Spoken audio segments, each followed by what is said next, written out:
We are going to be talking about some layoffs that are impacting Sony's Jewel in the whole studio network, which is, of course, Naughty Dog. This is an article from Kotaku. Now, Kotaku are a piece of shit. I actually fucking hate Kotaku, but they've actually done a piece of work here, which I can't believe it. Normally it's just hit pieces of random bollocks, but it turns out they've actually done a bit of journalistic work for once. So I'm going to honour that by stealing a part of their article and reading it out for you guys. Now, of course, I will have a link to the article in the description of the show, so I would normally say go on and give them a click through, but it's Kotaku, and the sooner they get the fuck out of this space, the better for me as far as I'm concerned. But this is not a hit on Kotaku, this is an article, so let's go into it. Kotaku has learned that the maker of hits like Uncharted 4, Thief's End, and Last of Us Part 2 has begun cutting contracts short for dozens of workers. Layoffs were communicated internally at the Santa Monica, California-based studio last week. According to two sources familiar with the situation, departments ranging from art to production were impacted, but the majority of those laid off worked in quality assurance testing. The sources said at least 25 developers were part of the downsizing. Full-time staff do not appear to have been part of the cuts. Naughty Dog's headcount was over 400 as of July.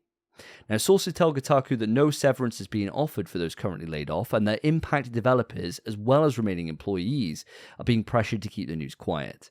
Their contracts won't be officially terminated until the end of October, and they'll be expected to work through the rest of the month. Sony did not immediately respond to a request for comment.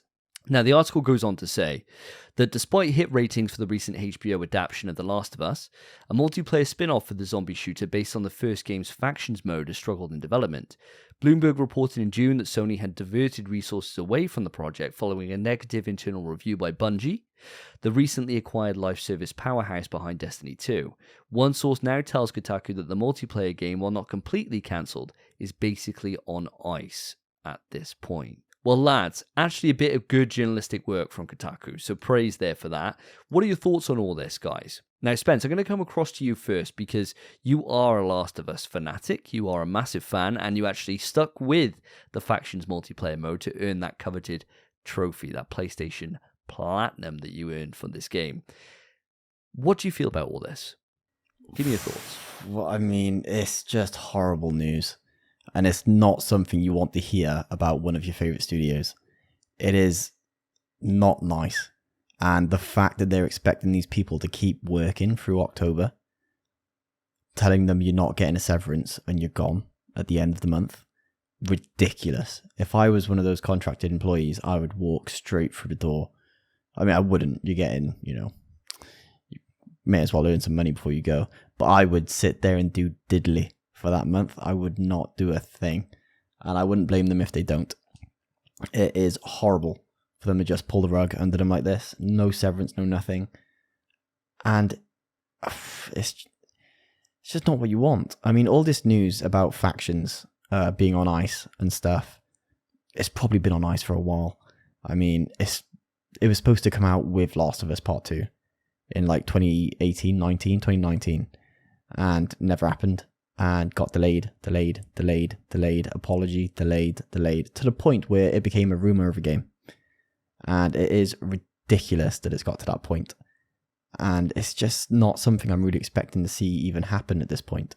I hated Factions when I first played it, hated it. And I was forced to play it for about 20 hours for the Platinum. And by the end of it, I walked away from that game mode really enjoying it.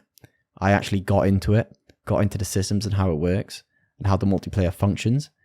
And once you get a good grasp of it, it's actually really good.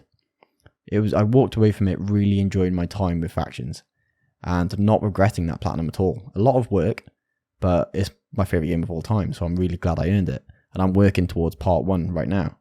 So it's nice. And it's just really not what you want to see from probably your favorite developer. Because they probably are my favorite developer. And they're not my favorite developer, but they make some of my favorite games. It's just horrible.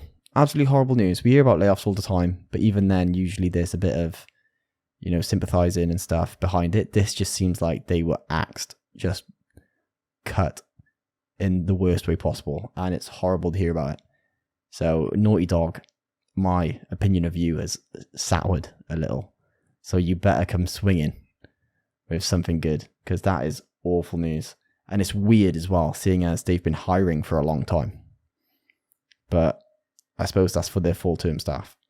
So it's just not something I really want to see. And Bungie coming in and saying Factions is dead, all that. I don't know what people expected. People were saying we're going to hear about Factions for years now, and we never have, except for an apology from Naughty Dog once. And that is it, really. Naughty Dog's in a bad place at the minute, and I can't see it improving until part 3 or a different game, whatever they need to do. But at the minute, they are in the gutter, and this is not going to help people's opinion of them. Okay, quite a lot there. Very negative as well. What about yourself, Mr. Hoy? How are you feeling about this? You never like to hear about people losing their jobs. But I'm interested in the language Kotaku use here, okay? They're saying, the PlayStation first-party studio behind Uncharted and The Last of Us Part 2 is laying off dozens, and this is the key word, contractors, okay?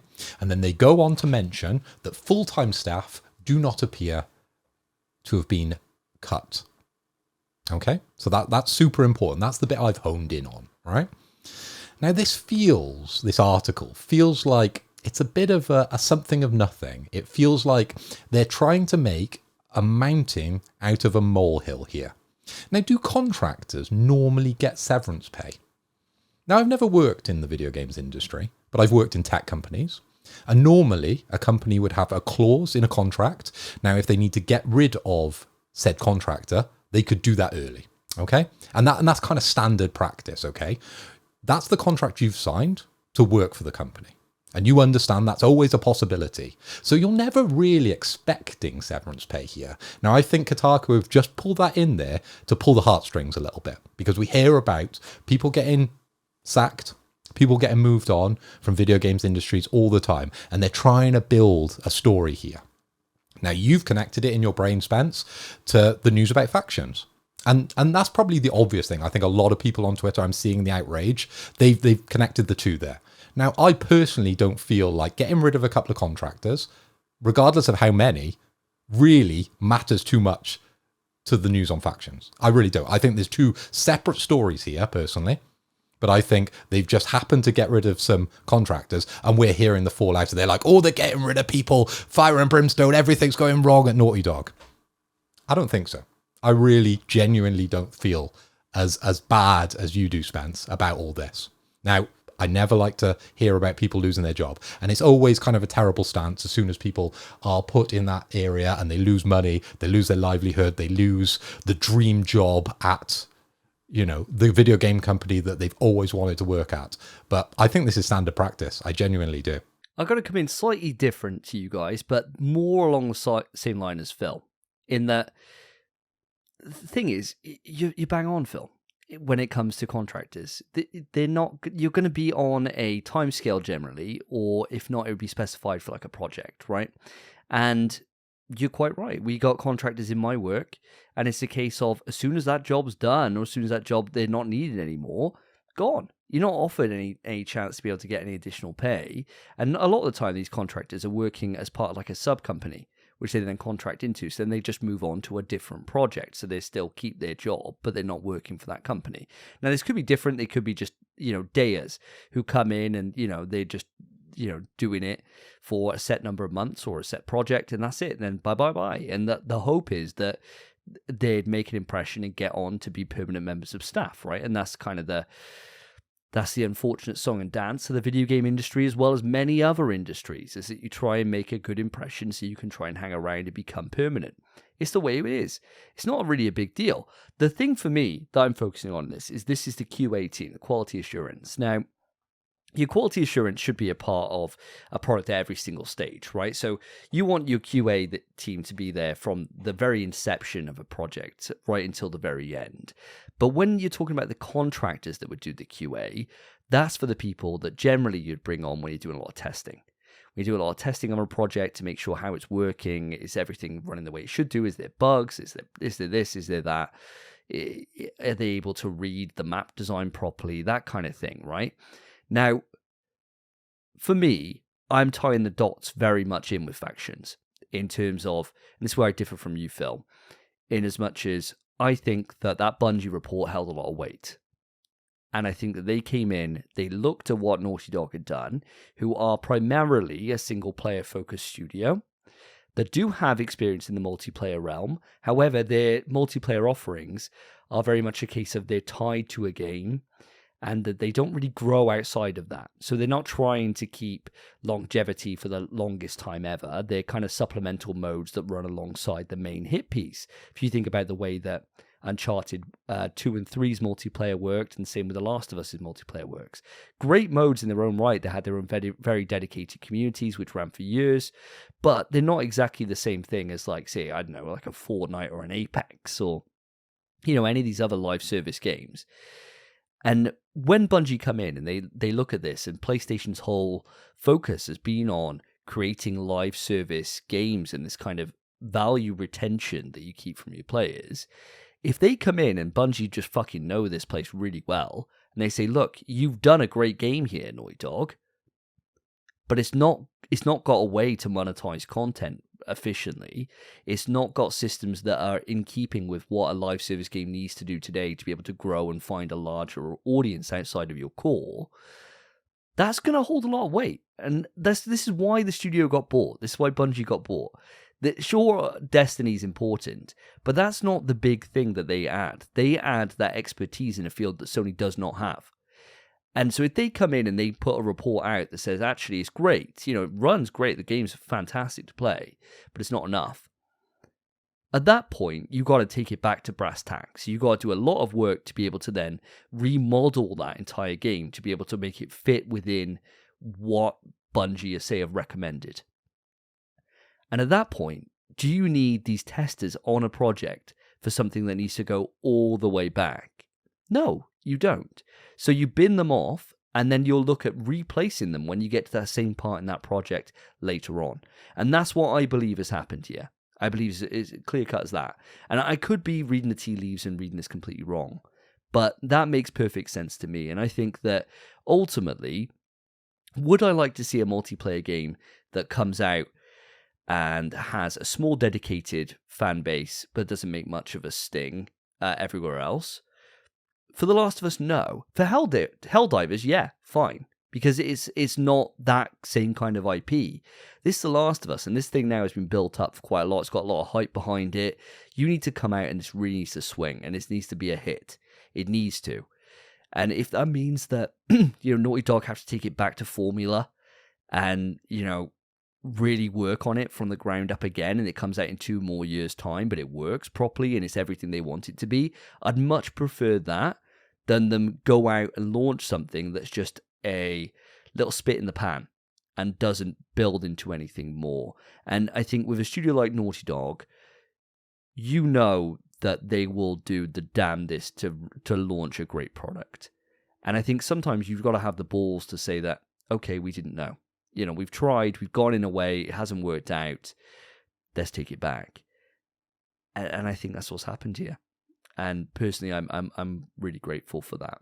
But yeah, sorry, Spencer, not meaning to shit on your parade. It feels like both of us have just come in and, you know, laid you out for 1-2 punch here, but not meaning to do that at all. I don't know if anything that me and Phil have said here has kind of changed your perception a little bit, or are you still feeling the same as you were before? A little bit, I suppose, because obviously I'm new to the corporate world, I suppose, as an individual. So I'm not too informed on contracted workers, but everything you guys have said made sense. It does all make sense. I do kind of just stand by that Factions is going to be ropes for a while, and it's been hyped up too long. It's basically doing a Cyberpunk. And obviously, if this is what they need to do to get it to where that game can be, fair enough. But I'm still not really particularly happy about the way this has gone. I'm sure it is probably Kotaku has kind of worded it in a way that makes it seem worse than it is, like you said, Phil. But still, I still like seeing people lose their jobs. I mean, I don't want to lose mine. I know how I'd feel. I'd feel horrible. So it's just the way it goes. I'm sure they probably are going to move on to something very soon. if not get rehired when it comes back to that stage, like you said, Davey. But again, we are kind of just throwing out opinions. We don't know exactly what has taken place, whether it is actually linked to factions. It could just be a horrible thing of people losing their jobs. It could be that it is all related. I'd like to believe it's related and it's not the end of the world for anyone. But ultimately, we're never going to know unless they actually confirm that. So, yeah, you guys have informed me, and I do agree with you boys. But it is still a shame. And I think this raises a great thing that we seem to really harp on this podcast about, and it's about that journalistic integrity. Now, I started off by saying how much I really enjoyed Kotaku doing a bit of digging on this, and I do appreciate that. But I think what you said, Phil, is totally bang on, is that the spin on this into something that it isn't is absolutely wild. And that's why Kotaku really just need to eat a dick, to be honest, because they always just try to push some random bollocks that isn't even applicable in this. Like, they worded it in there about, like, how they're not supposed to speak about it. No, it's a fucking in-project. Like, why would you want people going out and being like, oh yeah, they're working on this X, Y, and Z? You get them signed an NDA. Of course you fucking do. Because they're coming in to work on a project that's not even finished. It's like the amount of, like, leaps in logic that are in this article. And as much as I appreciate them doing the reaching out and saying that this has happened and that they're going out there so we can then from that formulate an opinion on what potentially could be going on. That's great. They've done that work. But then putting in these little nuggets of shit in the middle of the article just so they can get people riled up on Twitter or against them is again just another one of these moments where these people just need to get out their own fucking arse, because it's just so annoying, especially when you can just see that this is nothing out of line. I think you're totally bang on with that, Phil.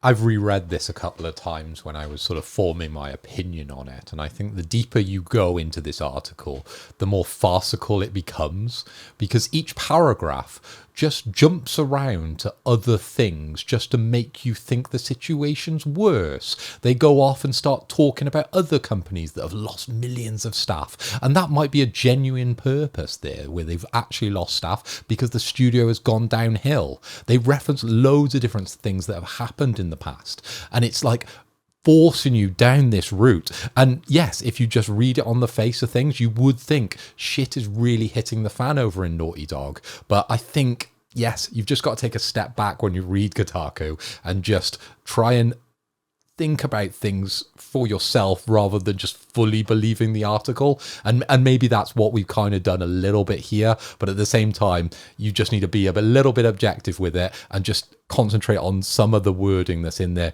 Contractors, full-time staff, that's the important stuff. All the other bullshit about other companies losing employees, losing this, losing that, losing loads of money on games, none of that is relevant. They're just forcing you down a track and making you believe that shit's going down at Naughty Dog, where actually probably isn't. Really well said, mate. Really, really well said. Audience, I would love to know your thoughts on this. And I suppose this is also a good thing to ask. Do you actually read Kotaku? Does anyone visit this website anymore? How this website is still going is beyond me. Honestly, I do not understand it. Absolute fucking rag. Let me know your thoughts on this whole thing. Is this something for us to be worried about with Naughty Dog? Is it time for them to shit and get off the pot?